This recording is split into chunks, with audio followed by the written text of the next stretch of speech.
Speebot is a simple single-button platformer with surprisingly smart level design. I'm always a fan of art which uses a little bit to say a lot, making the most of what it's got. Speebot is certainly within that camp. Nearly every hazard, every challenge, every collectible is meticulously placed in splendid service of a greater whole, ensuring the gameplay loop feels immensely satisfying. Levels are not simple linear affairs, they are instead multi-tiered movement puzzles, which require equal mental and technical dexterity, taking you along complex paths which demonstrate the seemingly simplistic environment from multiple angles, literally and metaphorically. Speebot is a game where grasping the individual's place in the whole is a necessity, as you piece by piece unravel these bite-sized exploration-focused maps, squeezing every last drop from the few mechanics on display. The game is careful to exhaust every potential utility for every power-up, every platform type, and every idea at its disposal. By the time you nab the gems and reach the goal, the world looks just a little bit different than it had before, through your new understanding.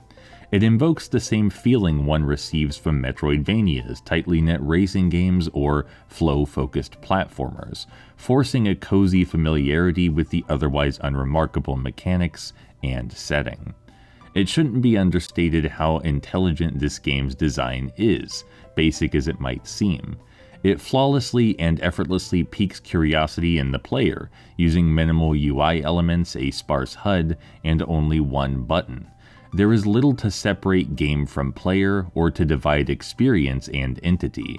It is very pure in its outlook. These sorts of games used to be fairly common, but finding them now feels pretty special. That said, there are regrettably places where Speebot falters. Being made in a proprietary engine by its own dev, this game's pretty poorly optimized and runs a bit awkwardly. But even if that doesn't bother you, there's just not much personality here. The character designs, tile sets, and general visuals are rather deliberately plain, which isn't necessarily a death sentence, but it still does little to inspire emotional attachment. On the whole, I highly recommend Speebot if you're down to play a simplistic, elegant platformer which makes clever use of its limited scope.